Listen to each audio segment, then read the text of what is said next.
ఇప్పుడు పవన్ కళ్యాణ్ గారికి సంబంధించిన చర్చ, ఆయనకు 30 సీట్ల 40 సీట్ల 50 సీట్ల అనే దానిపైన కూడా ఇంత యాంబిక్విటీ, ఇంకొక 15 రోజుల్లోనే 20 రోజుల్లోనే షెడ్యూల్ వస్తుంది అంటున్నారు. ఇంత యాంబిక్విటీని ఎందుకు మెయింటైన్ చేస్తున్నారు అని చెప్పి అనుకోవాలి. మొత్తం కాపులంతా కూటమి వైపు వెళ్తున్నారు లాంటి ఒక ఇంప్రెషన్ కనపడుతోంది. ముద్రగడ గారు కావచ్చు, జోగయ్య గారు కావచ్చు, ఈవెన్ అంబట్రాయుడు కావచ్చు, ఎవరైతే మొత్తం సామాజిక వర్గం అంతా కూటమి వైపు వెళ్తుంది లాంటి ఒక ఇంప్రెషన్ కనపడుతోంది. ఇది ఎంత మేరకు టీడీపీ జనసేన కూటమికి అడ్వాంటేజ్ కాబోతుంది శ్రవణ్ గారు? నరసింహరావు గారు, మీడియా హైప్ వేరు, మీడియా ప్రిడిక్షన్ వేరు, వాస్తవాలు వేరు.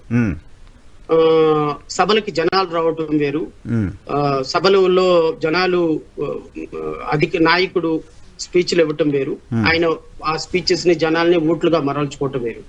సో ఇప్పుడు నేను యావరేజ్ గా ఒక డిబేట్ లో మాట్లాడితే 2 లక్షల మంది చూస్తారు అనుకుందాం నా వీడియో. ఒకటి 2 లక్షల మంది ఓట్లు నాకు వచ్చేసినాయి అనుకుంటే నా అంత పిచ్చోడు ఎవడన్నా ఉంటాడు ఆంధ్రప్రదేశ్ రాష్ట్రం? 2 లక్షల మంది నా వ్యూస్ చూస్తున్నారు, 2 లక్షల మంది చూస్తున్నారు. అది ఓటుగా కన్వర్ట్ అవ్వాలి అంటే దాని వెనుక చాలా మదనం ఉంటుంది. వాళ్ళు నిన్ను నాయకుడికి యాక్సెప్ట్ చేయాలి, నీ విధానాలను యాక్సెప్ట్ చేయాలి, లేకపోతే లాస్ట్ మినిట్ లో నువ్వు చేసే పొలిటికల్ మేనేజ్మెంట్ ఎలా ఉంటుంది, ఎలా నువ్వు వాళ్ళని నీ మనస్తత్వానికి దగ్గరగా తెచ్చుకోగలవు, ఆర్థికంగానో సామాజికంగానో రాజకీయంగానో, ఇవన్నీ ఆధారపడి ఉంటాయి. సో పవన్ కళ్యాణ్ గారి దగ్గరికి ఒక ముద్రగడ పద్మనాభమో లేకపోతే అంబడ రాయుడో వెళ్ళినంత మాత్రాన పవన్ కళ్యాణ్ గారికి కాపులందరూ వెళతారు, లేకపోతే ఎవరో వంగబెట్టి రాదా వాళ్ళందరూ వెళతారు అని చెప్పినంత మాత్రాన, అంతకు మించి మీడియా ప్రొజెక్షన్ ఇచ్చినంత మాత్రాన ఆ పర్టికులర్ సామాజిక వర్గం ఎప్పటికీ ఎవరి దగ్గరికి వెళ్ళదు.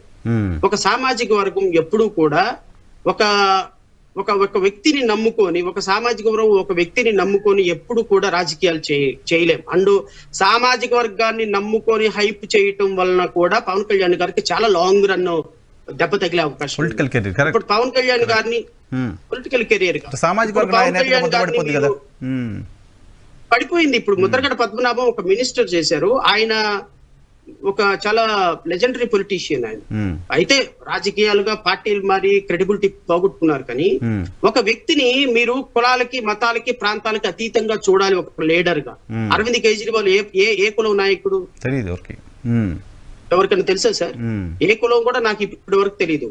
నువ్వు విద్య మీద, విధానాల మీద, పాలసీస్ మీద నాయకత్వం వెలగాలి. కానీ ఒక కాపు నాయకులందరూ పవన్ కళ్యాణ్ దగ్గరకు ఒక 4 ఏళ్ళు కలిసినంత మాత్రాన కాపులందరూ పవన్ కళ్యాణ్ గారితో ఉన్నారనే ఇంప్రెషన్ ఒక section of media Pawan Kalyan ని ఇమేజ్ ని డామేజ్ చేయడానికి సిస్టమాటిక్ గా చేస్తున్నటువంటి ఒక విష ప్రయోగం ఇది. దాంట్లో ఆయన కూడా పడిపోయాడు. సో వాళ్ళ నాయకులు కూడా పడిపోయినారు. వాళ్ళ నాయకులు కూడా పడిపోయి పవన్ కళ్యాణ్ గారిని ఒక కాపు నాయకుడిగా ఎస్టాబ్లిష్ చేస్తుంటే మీడియా దాంట్లో వీళ్ళు కూడా ఆహా ఓహో మాకు మీడియా కవరేజ్ ఇస్తుంది అనుకుంటున్నారు. లాంగ్ రన్ లో ఏమవుతుంది, కాపులకు వ్యతిరేకంగా చాలా మంది ఆంధ్రప్రదేశ్ రాష్ట్రంలో కొన్ని లక్షల మంది ఉన్నారు.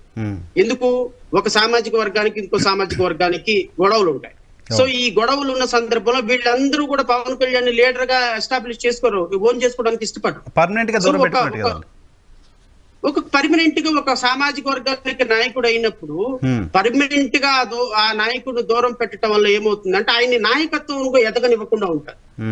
సో ఏ సందర్భంలోనూ కూడా ఒక పద్మనాభం గారు వచ్చారనో లేకపోతే అంబటి రాయుడు వచ్చాడనో ఈ కాపులు మొత్తానికి, ఇప్పుడు కాపుల్లో పవన్ కళ్యాణ్ అనేటువంటి వ్యక్తి రాష్ట్రానికి జరుగుతున్న అన్యాయాన్ని రిప్రజెంట్ చేస్తూనే వాళ్ళ సామాజిక వర్గానికి జరుగుతున్న అన్యాయాలను కూడా రిప్రజెంట్ చేయాలని కోరుకోవాలి తప్ప కేవలం కాపు నాయకుడుగానే ఆయన ఎస్టాబ్లిష్ చేసే ప్రయత్నం జరిగితే ఆయన రాజకీయ కెరీర్ ముగిసిపోయినట్టే అని నేను భావిస్తాను. పవన్ కళ్యాణ్ గారు ఎక్కడ అటువంటి మాటలు మాట్లాడలేదు. కానీ బట్ అటువంటి ప్రొజెక్ట్ మీరు అన్నట్టుగా మీడియా కావచ్చు, సామాజిక వర్గానికి సంబంధించి కొంతమంది నాయకులు కావచ్చు ఆయనకి పూసేస్తున్నారు. అదంతా